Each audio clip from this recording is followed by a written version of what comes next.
Les voy a compartir pantalla. Si en algún momento no ven algo, porque a veces comparto nada más una parte, si en algún momento no ven algo, pues ya me avisan.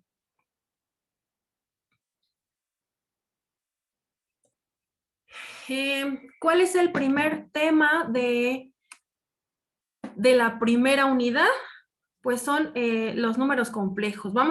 Antes de empezar a ver qué hacemos con los números complejos y andar haciendo operaciones, vamos a entender de dónde salieron, cómo se origina y el desarrollo de los números complejos para que entendamos todo lo que utilizamos nosotros ahorita.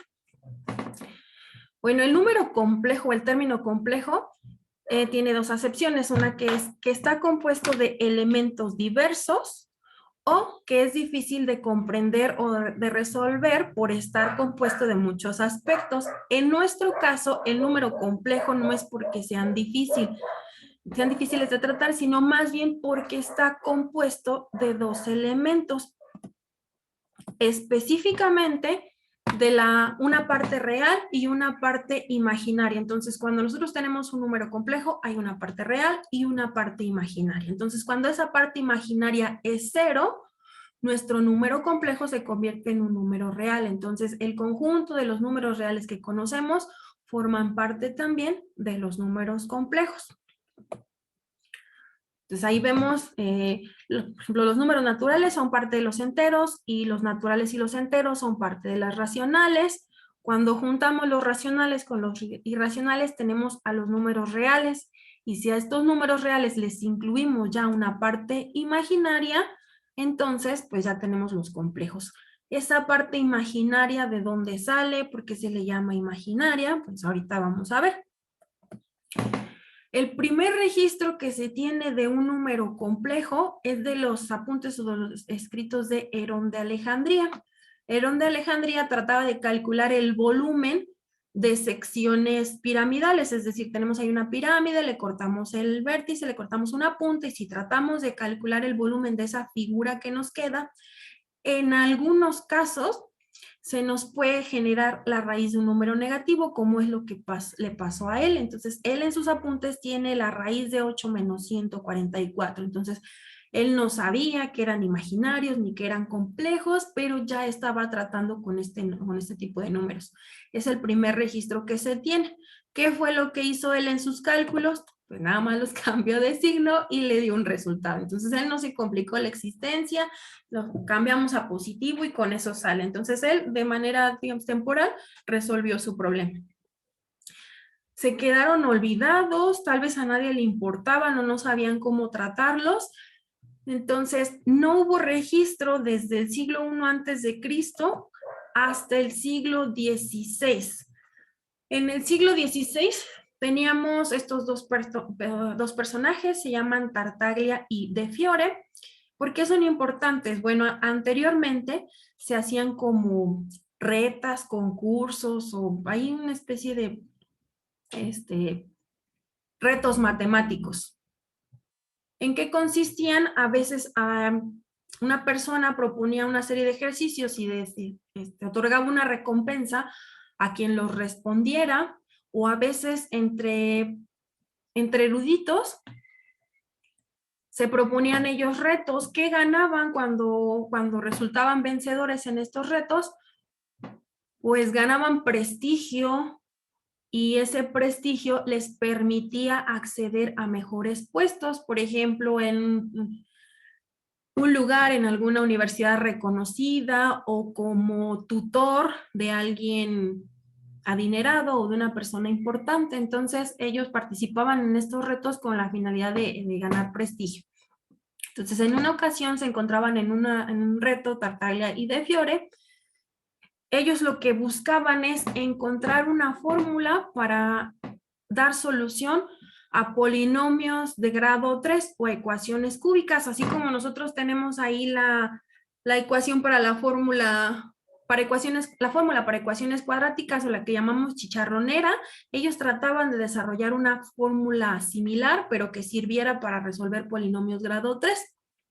En este concurso Tartaglia demostró sus habilidades, consistía en que uno proponía un ejercicio y el otro debía responderlo, y básicamente Tartaglia respondió todos los de Fiore, mientras que de Fiore pues no respondió ninguno. En algunos de esos ejercicios se pedía resolver x cuadrada más 1 como parte de la solución o como parte del procedimiento.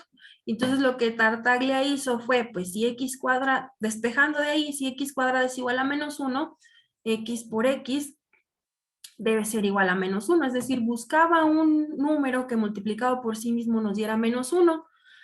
Y lo que conocían hasta ese momento era si multiplicas dos positivos te da positivo, pero si multiplicas dos negativos pues también te dan positivo. Entonces de Fiore no encontraba la solución a este tipo de ejercicios. Entonces Tartaglia resultó vencedor porque ganó todos los eventos de este concurso. Con eso comenzó a llamar la atención de algunos expertos y ahí es donde aparece Gerolamo Cardano. Y bueno, en realidad Tartaglia no se llamaba Tartaglia, se llamaba Niccolò Fontana y le decían Tartaglia porque era tartamudo. Entonces llama la atención de Gerolamo y le pregunta, oye, pero pues, ¿cómo le hiciste? Porque pues no, esos ejercicios no tienen solución. Y entonces básicamente Tartaglia le comenzó a platicar el procedimiento de cómo es que había llegado a la solución, utilizando así si x por x me debe dar menos 1, entonces x debe ser igual a la raíz de menos 1. Y lo dejaba incluido en sus cálculos. Entonces le contó a Gerolamo el secreto o la técnica que había utilizado, pero con la condición de que no le dijera a nadie su solución. Y Gerolamo Cardano, en lugar de guardar el secreto, pues lo publicó a su nombre. Entonces ahí hubo cierto conflicto. Gerolamo argumentaba que en realidad, pues sí, que Tartaglia le platicó cómo lo había hecho, pero en realidad él ya lo había visto publicado en alguna otra fuente y entonces, pues Tartaglia no era el autor principal de ese descubrimiento, entonces pues no habría por qué darle crédito. Entonces, ¿por qué les pongo aquí los dos y les platico la historia? Porque si ustedes buscan en la historia de los números complejos, en algunas fuentes van a encontrar a Gerolamo Cardano, mientras que en otras fuentes van a encontrar a Niccolò Fontana. Entonces no está muy claro quién de los dos llegó a ese descubrimiento, pero pues lo dejamos así, vamos a suponer que fueron los dos, cada uno a su manera, uno lo descubrió y el otro lo publicó, o como haya sido, si lo robaron o no lo robaron. El punto es que nos dejaron esa aportación. Entonces, si un número multiplicado por sí mismo me debe dar negativo, pues entonces ese número debe ser raíz de menos 1. No tratamos de resolverlo, lo dejamos indicado y así se puede seguir utilizando en otras operaciones.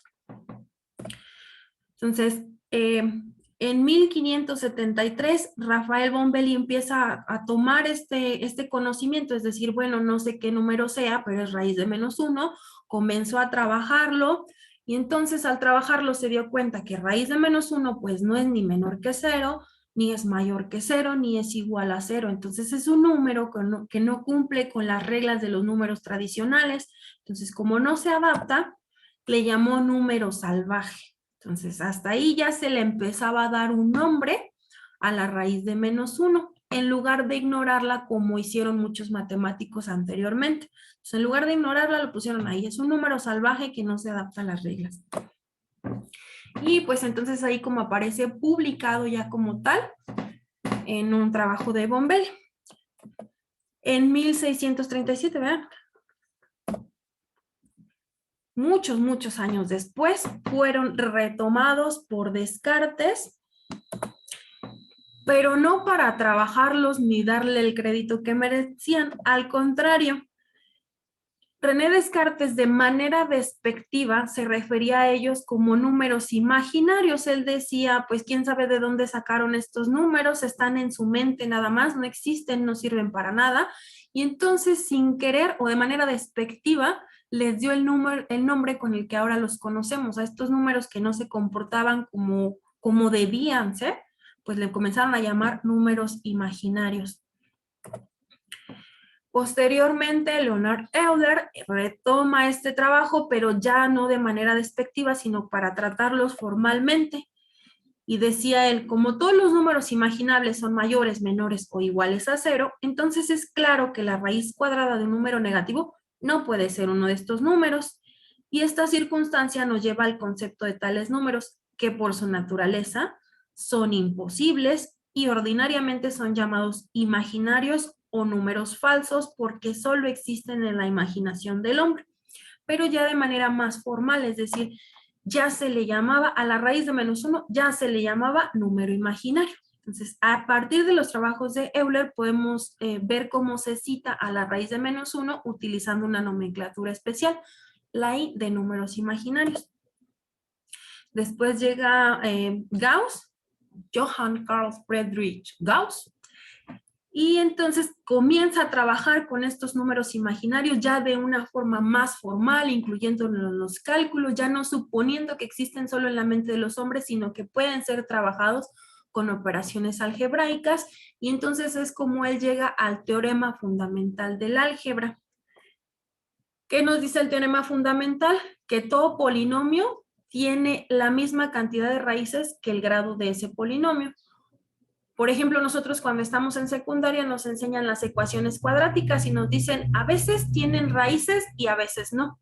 Cuando llega Gauss nos dice no, si es un polinomio de grado 2 debe tener 2 raíces. Si esas 2 raíces no están en el campo de los reales es porque existen en el campo de los números imaginarios.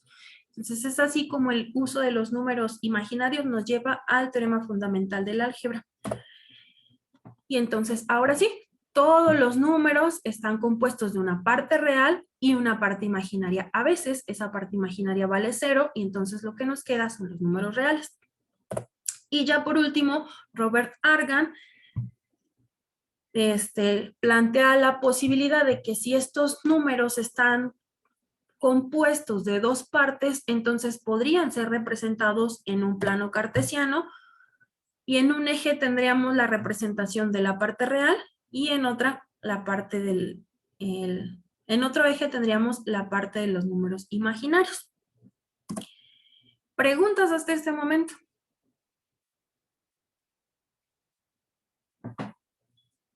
No me estoy bien. ¿No? Muy bien. Bueno, ¿y para qué les platico de historia? Yo tengo una pregunta. Ah, dime. ¿Me puede poner otra vez la diapositiva del teorema fundamental del álgebra, por ¿Ya favor? está? Ah, bueno. Sí, nada más voy a... Ok. Listo. Sí, muy bien. De todas formas, al final les subo el video de la clase, ¿eh? Se los comparto más tarde. Y bueno, ¿cuál es mi intención de platicarles esta historia de los números complejos? Para que vean ustedes la magnitud o la importancia de estudiar estos números complejos. Nosotros en 4 días nos vamos a chutar el avance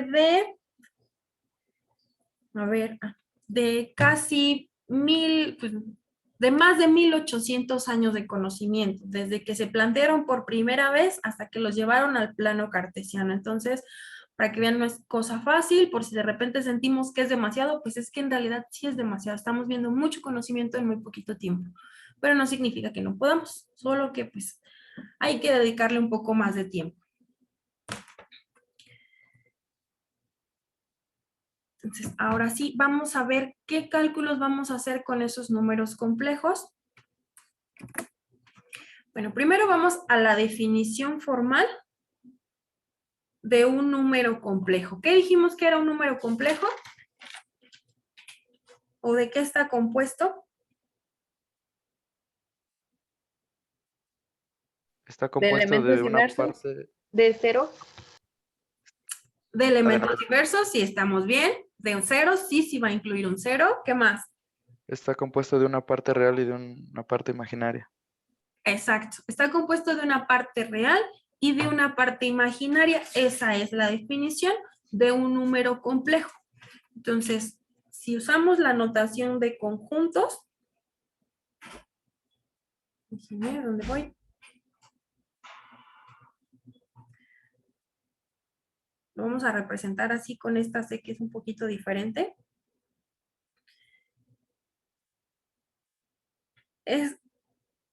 Estos números complejos pues son un conjunto, entonces usamos notación de conjuntos. ¿Qué característica tiene ese conjunto? Pues va a ser un número, estos números complejos son un número que tiene la forma A más B y tal que sabemos que A y B son números que pertenecen al campo de los números reales y que además, se me acabó el espacio, y que además si nosotros elevamos I al cuadrado, el resultado es -1. Esa de ahí es la definición formal del campo de los números complejos. Entonces, hay muchas formas de representar un número complejo. Nosotros vamos a empezar con la más sencillita. Entonces vamos a decir Z es un número complejo de la forma A más BI. Esta de aquí se llama forma binomial. Digo, más adelante vamos a ver otras formas de representarlos.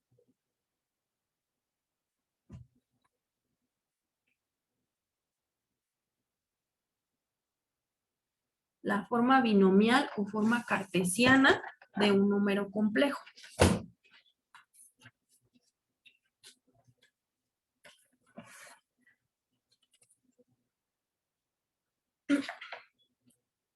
Y bueno, ¿de dónde salieron estos números? Habíamos dicho que salen como la necesidad de resolver ecuaciones. Vamos a suponer que nosotros tenemos una ecuación, vamos a ponerla por aquí.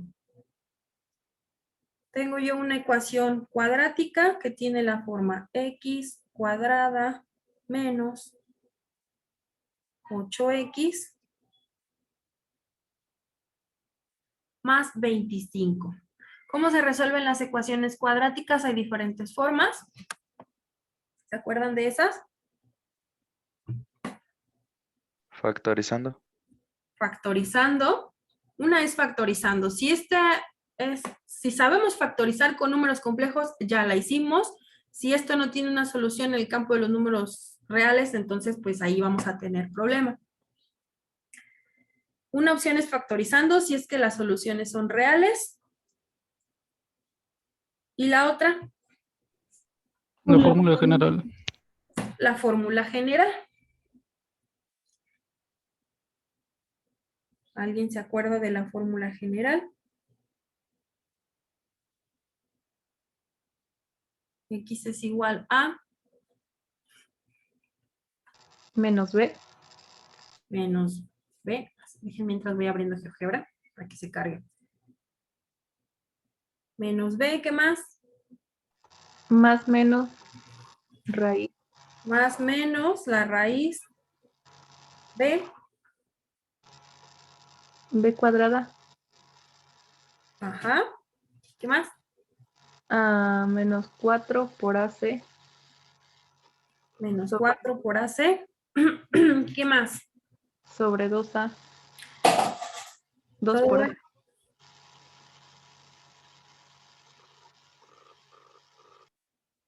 todo esto sobre el producto de 2A. Y bueno, cuando estábamos en la secundaria, nos pedían que primero calculábamos el discriminante. ¿Se acuerdan?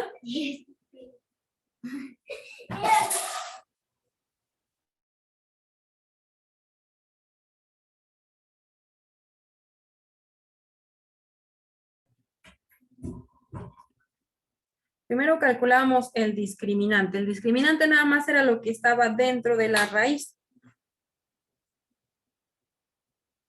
O sea que en el discriminante íbamos a tener b cuadrada, en este caso nuestra b es menos 8 y entonces tendríamos menos 8 al cuadrado menos 4 veces a c.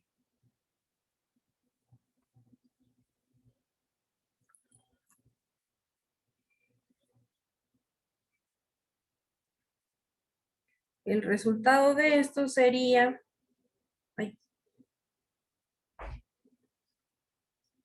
8 por 8 son 64 y entonces tengo 64 menos 100. El discriminante me quedó menos 36. Cuando no estábamos en la secundaria, que todavía no llegábamos a este nivel de conocimiento, nos decían, no, pues como el discriminante te dio la raíz de un número negativo, eso no tiene solución. Si nosotros graficamos esta ecuación de aquí, vamos a quitar esto. Tenemos x cuadrada menos 8x más 25. Si yo veo la gráfica de esta ecuación, pues efectivamente no tiene raíces, eso significaría que no tiene solución. Pero Gauss no, Gauss tiene el teorema fundamental del cálculo y me dice, si este es un polinomio grado 2, eso debe tener 2 raíces. Y si tus 2 raíces no las estás viendo en el campo de los números reales, es porque entonces están en el campo de los números complejos. Entonces el discriminante me dio negativo, eso significa que las raíces no están en el campo de los reales, pero podemos seguir utilizando esa misma ecuación. Voy a tener 2 soluciones, es lo que me dice el teorema fundamental. Una solución va a ser menos b, era menos 8. Una solución la encontramos cuando tomamos la parte positiva de la raíz.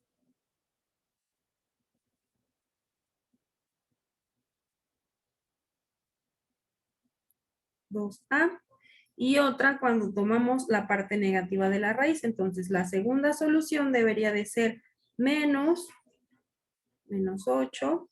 Ahora tomamos la parte negativa.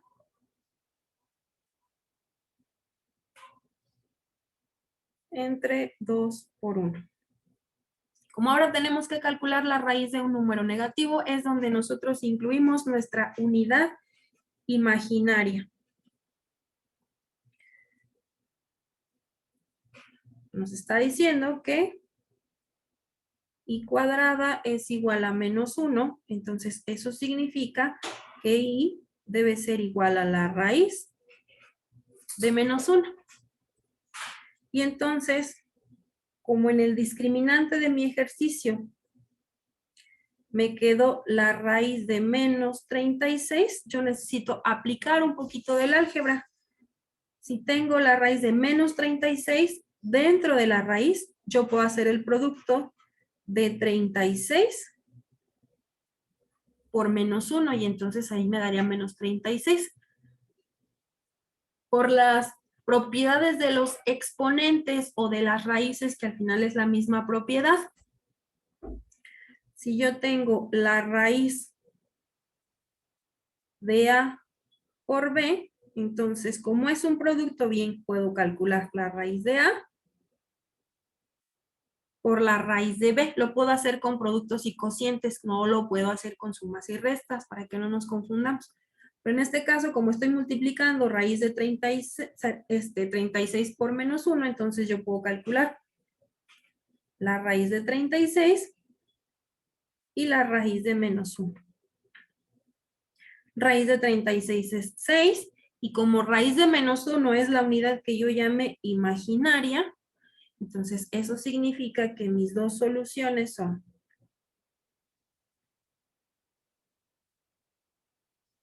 menos por menos, aquí tengo más 8, más la raíz de menos 36 sería 6i entre 2.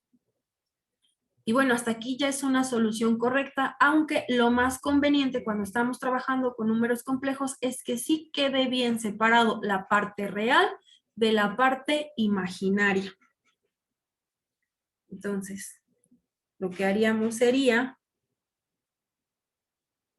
8 sobre 2 más 6 sobre 2i. Entonces aquí tenemos que una de las soluciones es 4 más 3i. Y la siguiente solución sería 8 menos la raíz de menos 36, que ya vimos que es 6i. Esto también se divide entre 2, entonces la otra solución es 4 menos 3i. Ahí están las dos soluciones por el teorema fundamental. Quiere decir, si es polinomio grado 2, debo tener dos soluciones. Y si esas dos soluciones no las puedo ver cuando yo grafico, es porque entonces estas dos soluciones o estas dos raíces no están en el campo de los reales. Están en el campo de los números complejos. Cuando encontramos soluciones a una ecuación, esas soluciones generalmente son números complejos conjugados. ¿Qué son números complejos conjugados? Aquellos en los cuales la parte real es la misma, pero la parte imaginaria tiene signo opuesto. Pues como vemos aquí en este número, pues aquí usamos otra notación. La parte real del número x1 es 4.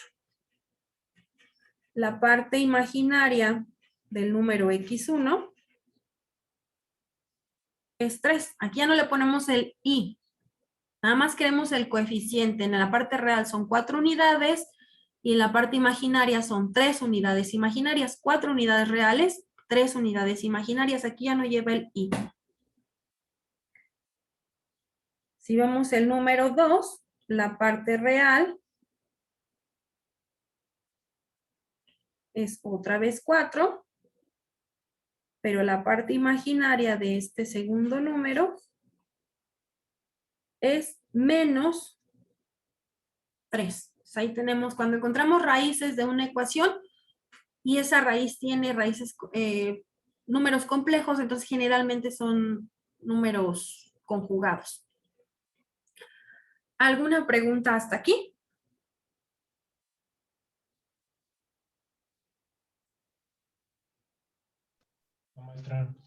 ¿No? Muy bien, entonces ahora sí.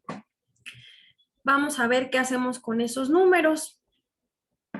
Vamos a hacer operaciones con números complejos.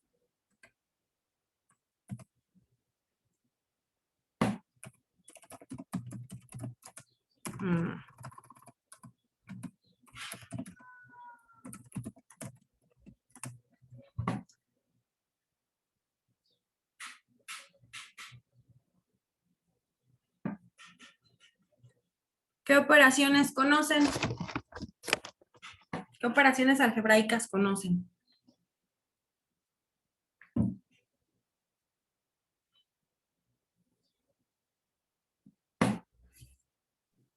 La suma. La suma. ¿Qué otra? La resta. La resta. ¿Qué otra? Multiplicación. Multiplicación.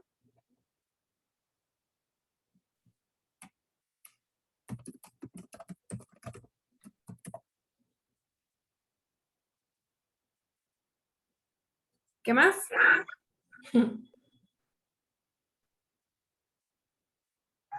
La división. La división. Todas estas operaciones que nosotros sabemos hacer con números reales también se pueden hacer con números complejos. Solamente se hacen un poquito diferente, pero se pueden hacer. Entonces vamos a empezar con la suma.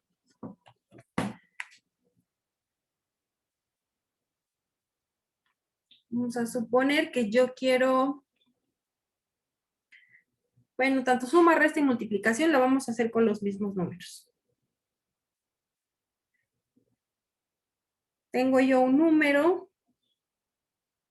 que le vamos a llamar z. Z es igual a 3 menos 5. Y vamos a tener otro número, el que vamos a llamar W. Y mi número W será 7 más 2 i. Entonces puedo hacer una suma de números complejos. Puedo hacer sumas, restas y multiplicaciones y la única diferencia es que ahora como este tiene dos términos que son diferentes, uno es una parte real y otro es una parte imaginaria, por lo tanto hay que respetar eso, se suman nada más peras con peras y manzanas con manzanas, entonces la parte real con la parte real y la parte imaginaria con la parte imaginaria. Entonces si yo voy a hacer la suma de Z más W, entonces quiere decir que voy a hacer la suma de 3 menos 5i con 7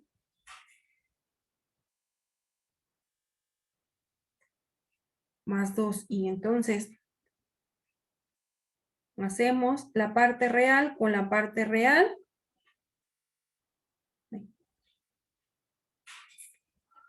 Y el resultado serían 3 más 7, entonces tengo 10 unidades reales.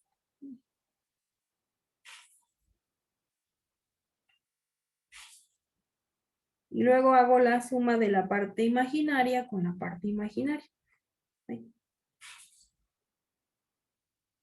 Y entonces tengo menos 5 más 2 unidades imaginarias. Eso es menos 3. Y no representa mayor problema. Esa es una suma de números complejos. ¿Cómo hacemos una resta? Pues igual, la parte real con la parte real y la parte imaginaria con la parte imaginaria. Entonces aquí yo voy a hacer Z menos W, entonces eso significa que al número 3 menos 5i, yo le voy a restar el número 7 más 2i. Nuevamente, sería la real con la real y entonces aquí tendría 3 menos 7.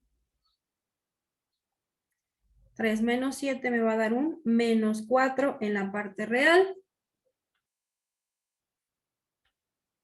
Y entonces tengo ahora menos 5 menos 2. Y entonces ahí tengo menos 7i. Para la multiplicación, bueno, voy a tener dos tipos de multiplicación. Una que es la multiplicación por escalar y otra que es la multiplicación entre números complejos.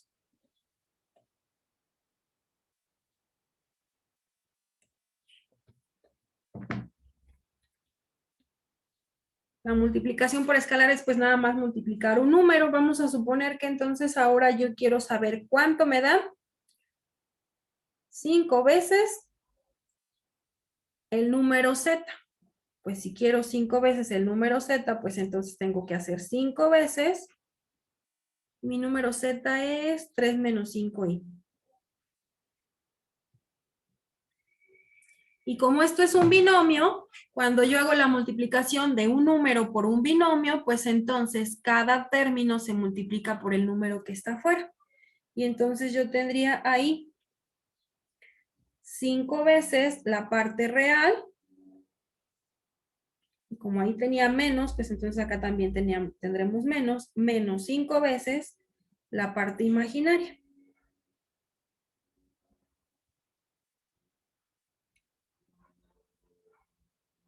5 veces el número Z serían 15 menos 25. Y si nos acordamos de las reglas del álgebra, no vamos a tener mayor problema con los números complejos. ¿Alguna pregunta hasta aquí?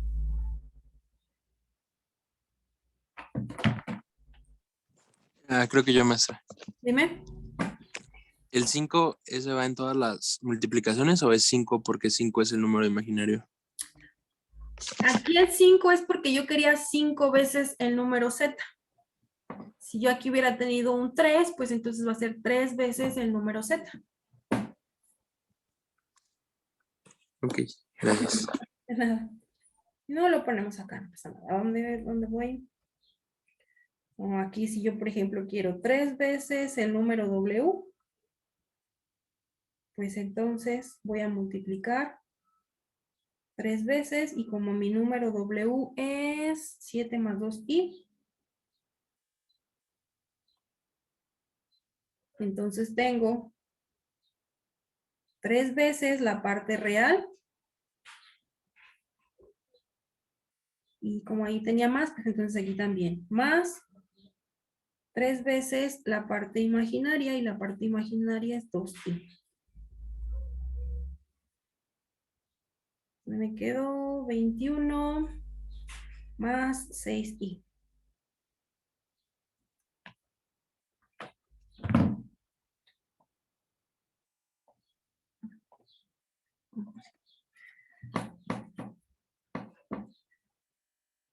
Entonces, esta es la multiplicación por escalar. Tengo también la multiplicación entre números complejos.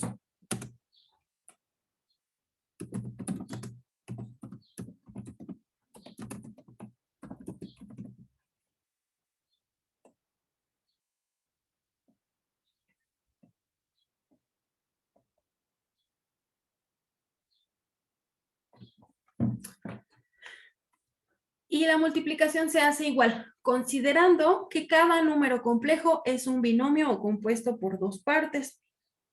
Entonces, si yo voy a hacer el producto de Z por W, eso significa que voy a hacer la multiplicación de 3 menos 5i por 7 más 2i. ¿Cómo hacemos el producto de binomios? ¿Se acuerdan?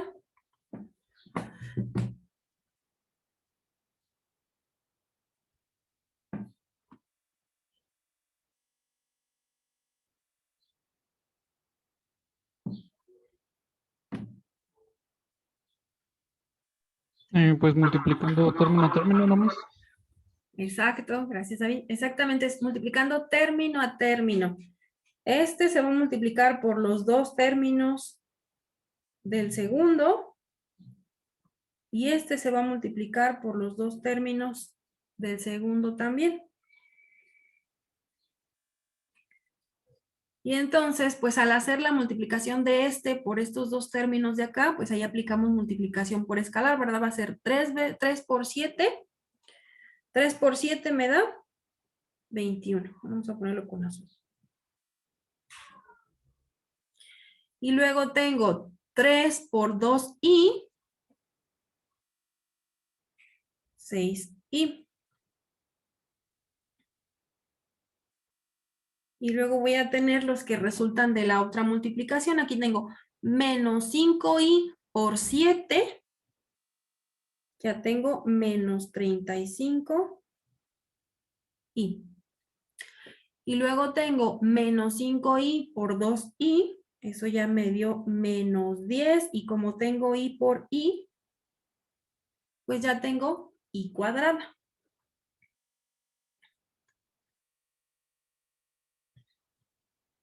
Y pues entonces ya realicé la multiplicación. El resultado de operaciones con números complejos me va a devolver un número complejo. Y un número complejo siempre está compuesto solamente de dos partes. Una parte real y una parte imaginaria. Entonces esto que yo tengo aquí lo debo simplificar hasta llevar a una forma binomial donde solo vea una parte real, una parte imaginaria. Entonces tengo que agrupar términos semejantes.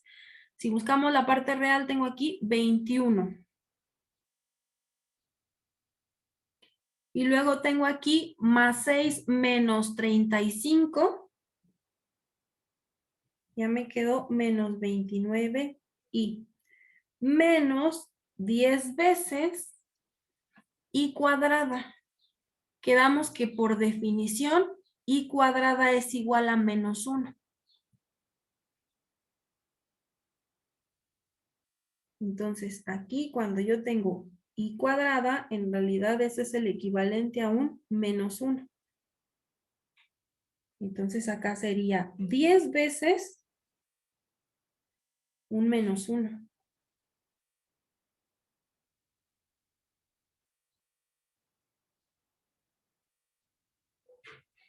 Y entonces ahora ya, como este en realidad también es un número real, porque ahora ya tengo menos 10 por menos 1, eso me va a dar un más 10, ya tengo 21 más 10. 31 menos 29 y otra vez ya tenemos la forma binomial, una parte real y una parte imaginaria. ¿Alguna pregunta hasta aquí? Cuando hagamos operaciones con números complejos, independientemente de la operación o del grado de complejidad que ésta tenga, siempre debo llegar a una parte real y una parte imaginaria.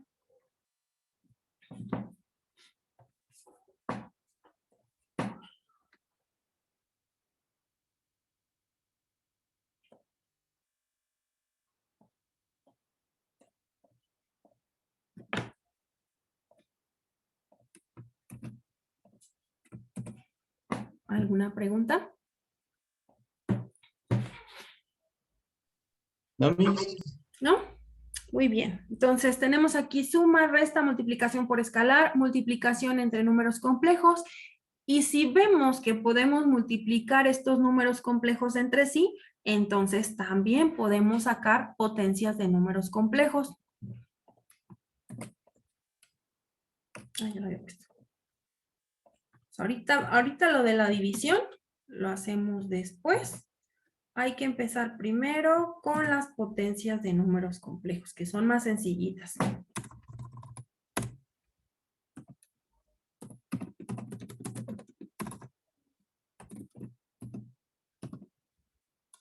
Vamos a ponerle potencias.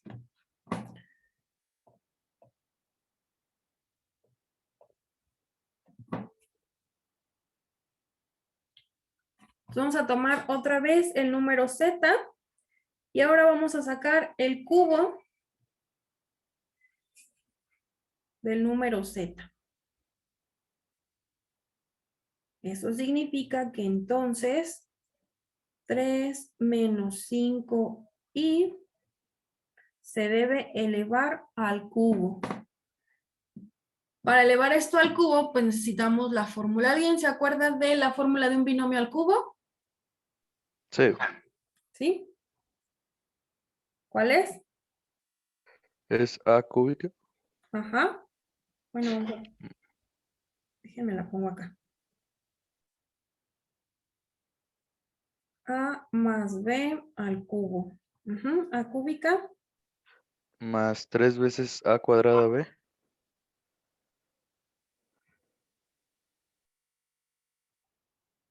Ujú, más 3 veces AB cuadrada ujú, más B cúbica. Más B cúbica. Gracias. Entonces aquí yo tengo un binomio que tengo que elevar al cubo. Entonces en este binomio, mi A es igual a 3 y B sería igual a menos 5 y tengo A más B y esa A más B se eleva al cubo. Entonces el resultado de todo esto, que ya no va a caber ahí, me olvidó, no le dejé espacio, vamos a ponerla acá abajo. Sería A cúbica más 3 veces A cuadrada por B más 3 veces A por B cuadrada más B al cubo. Y pues eso hay que simplificarlo, porque siempre debo llegar nada más una parte real y una parte imaginaria. Entonces tendría que es 3 al cubo, son 27. Y aquí me va a salir un signo negativo de acá, por lo tanto mi segundo término va a ser negativo y voy a tener 3 al cuadrado son 9, por 3 me da 27, y si 27 lo multiplicamos por 5, menos 135, y acá voy a tener menos 5, pero está elevado al cuadrado, así que me va a dar positivo, y entonces mi tercer término es positivo, y es el resultado de menos 5 por menos 5 me da 25. 25 por 3 me da 75, y 75 por 3, ¿cuánto da? ¿225? 225.000. Gracias. 225, pero aquí yo tengo y cuadrada. Y luego tengo menos 5 al cubo, como tengo menos por menos por menos, ese me va a dar negativo. Y 5 al cubo son 125. Y aquí tendría 125 y cúbica. Todos los números complejos, sin importar la complejidad de la operación, deben reducirse a una parte real y una parte imaginaria. Aquí tengo una potencia muy pequeñita, que es 3, pero podría tener una z a la 5, a la 8, a la 20, y en todos ellos siempre debe haber nada más una parte real y una parte imaginaria. Entonces, ¿cómo lo simplificamos? Habíamos dicho que la i cuadrada es igual a menos 1. Por lo tanto, la i es igual a la raíz de menos 1.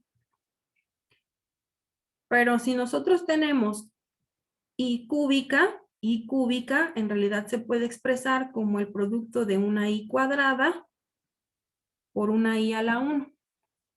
Y como la i cuadrada es un menos 1, entonces una i cúbica en realidad es un menos i. Y si tuviéramos i cuarta se puede expresar como el producto de i al cuadrado por i al cuadrado. Y esta es menos 1, y esta también es menos 1. Entonces tengo menos 1 por menos 1. 1. Y si siguiéramos, por ejemplo, con una i quinta se puede expresar como el producto de una i cuarta por una i a la 1. I cuarta es 1.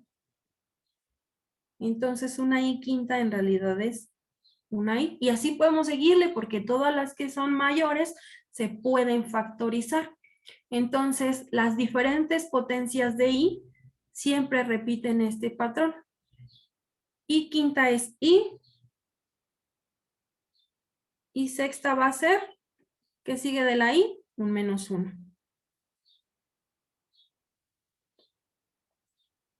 Y séptima, i menos 1 menos i. La que sigue es un menos i. Y si tenemos i a la 8, i menos 1 menos i, el que sigue es un 1. Siempre se están repitiendo i menos 1 menos i y 1. Entonces todas las potencias de i se pueden simplificar.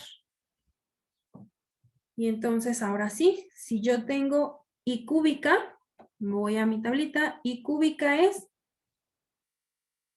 menos i. I cuadrada es menos 1.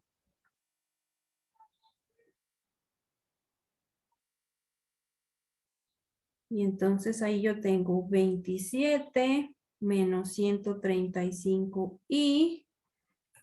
Y aquí tengo menos 1 por 225, entonces ahora tengo menos 225. Aquí tengo menos i por 125, como este también tiene menos, entonces aquí me queda más 125. Y Agrupamos términos semejantes, siempre es la parte real y la parte imaginaria. Entonces acá tengo 27 menos 225 menos 198. Y luego tengo menos 135 más 125i menos 10i. Ese sería el resultado de este ejercicio. ¿Alguna pregunta hasta aquí?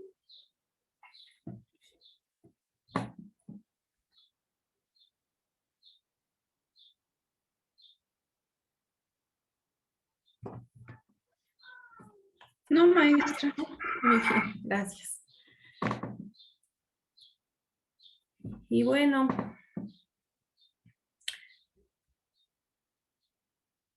si por ejemplo me pidieran z quinta, no lo voy a hacer nada más para que vean cómo se hace. Z quinta tiene la fórmula para un binomio a la quinta.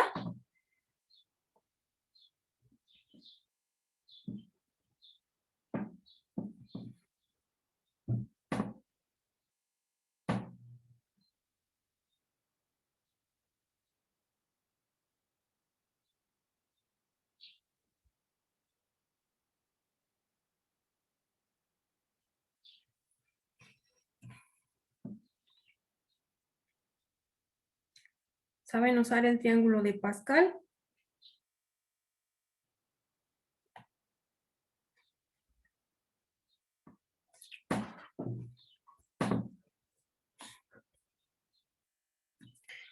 Un triángulo de Pascal se construye a partir de un 1, y abajo del 1 iría 1, 2, 1. Si yo tengo un binomio a la 1, pues me va a dar el mismo binomio. Si yo tengo un binomio al cuadrado, pues voy a tener el cuadrado del primero, el doble del primero por el segundo, más el cuadrado del segundo. Cuando yo tengo un binomio al cubo, ahora sí, empezamos poniendo unos en los extremos y los términos del medio son el resultado de sumar los números contiguos, o sea, 1 más 2, 3. 2 más 1, 3. Eso quiere decir que si yo saco un binomio al cubo, me va a dar el primero al cubo, el triple del primero al cuadrado por el segundo, más 3 veces el primero por el segundo al cuadrado, más el cubo del tercero, que es esta fórmula que teníamos aquí, 1 por a cúbica, 3 veces a cuadrada b, 3 veces a b cuadrada y una vez b cúbica. Pero si yo necesito un polinomio o un binomio elevado a una potencia mayor, pues uso el triángulo de Pascal. Si yo lo quiero a la cuarta potencia, entonces sería 1 y un 1 acá, y entonces tengo 1 más 3, 4, 3 más 3 son 6, y 3 más 1 son 4. Quiere decir que un binomio a la cuarta me va a dar el primero a la cuarta, 4 veces el primero al cubo por el segundo, 6 veces el primero al cuadrado por el segundo al cuadrado, más 4 veces el primero por el segundo al cubo, más el segundo término a la cuarta. Como aquí yo le necesito a la quinta,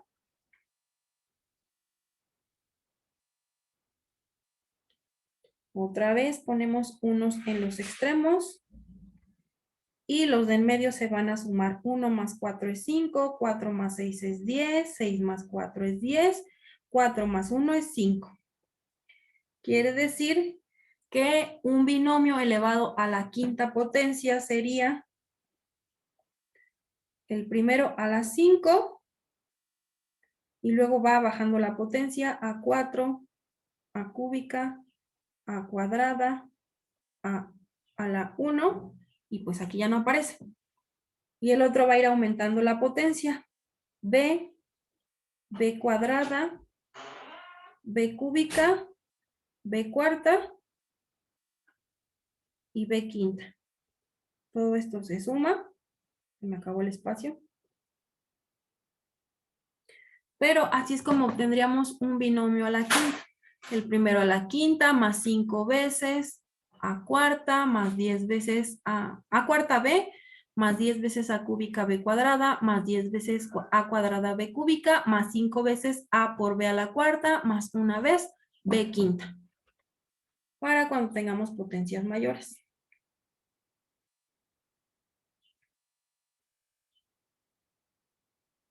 Digo, no lo iba a calcular, nada más para que viéramos cómo se obtiene, porque en realidad sería pues repetir esto, pero con un ejercicio más largo.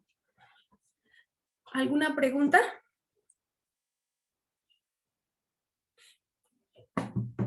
No, Miss. ¿No? Muy bien, pues entonces ahora sí, ¿cómo hacemos una división de números complejos?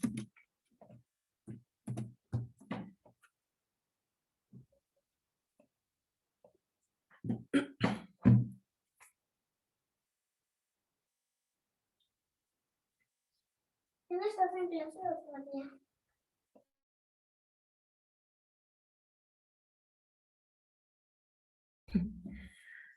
Para hacer una división de números complejos, necesito el conjugado de un número. Por ejemplo, si yo quiero hacer el cociente de z entre w, eso significa que voy a hacer la división de 3 menos 5i entre el número w, que era 7 más 2i. Necesito el concepto, ahora sí, de conjugado. Si yo tengo un número z, vamos a decir a más b, y el conjugado se representa con la misma letra y una barra encima, como una z testada, y eso significa que entonces en este número la parte real es la misma, pero la parte imaginaria tiene signo opuesto.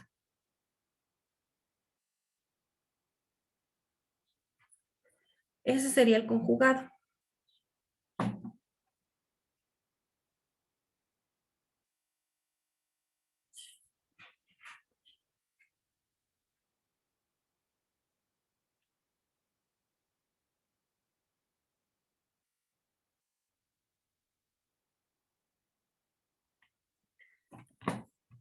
¿Para qué me sirve el conjugado de un número? Pues porque en la división se utilizan los conjugados.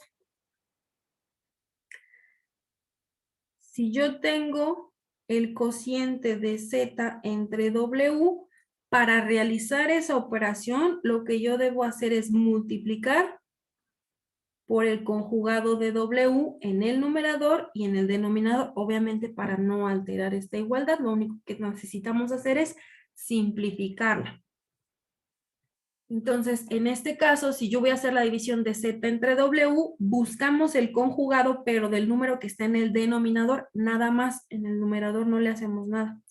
Entonces, aquí tendríamos que realizar la multiplicación por, como es el conjugado de 7 más 2i, ahora sería 7 menos 2i.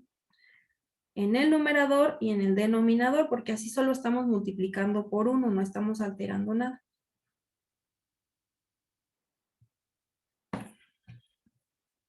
Y al hacer esto, pues lo que necesitamos es hacer una multiplicación de fracciones. ¿Cómo se hace una multiplicación de fracciones? Pues sería numerador por numerador y denominador por denominador. Entonces, el resultado de esto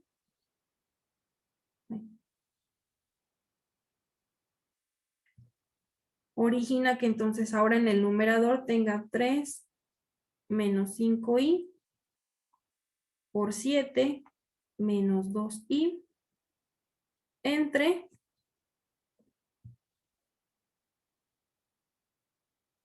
7 más 2i por 7 menos 2i. O Hay que hacer la multiplicación de lo que está en el numerador. Entonces sería otra vez este término por los dos que aparecen acá. Y entonces tendría 3 por 7, 21. Y luego 3 por menos 2 sería menos 6i. Luego multiplicamos el 5 y entonces tengo menos 35i. Si me equivoco me dicen porque a veces se me van las cabras con los signos. Menos 5 por 35. Y luego tengo menos por menos, ese me va a quedar positivo. Más 5 por 2, 10. Y cuadrada. Y abajo, pues como he multiplicado un conjugado, es más sencillo calcular el resultado. ¿Cuál es el producto de A más B por A menos B?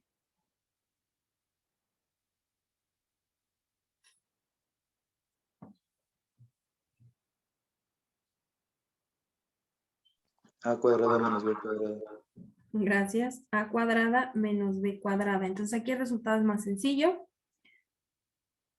Sería el cuadrado del primero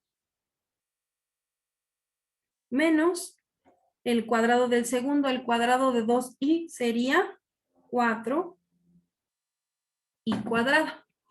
Y pues esto hay que simplificarlo porque el resultado de operaciones con números complejos otra vez debe tener solamente una parte real y una parte imaginaria. Y entonces ahí ocupamos las potencias de i. I cuadrada es menos 1.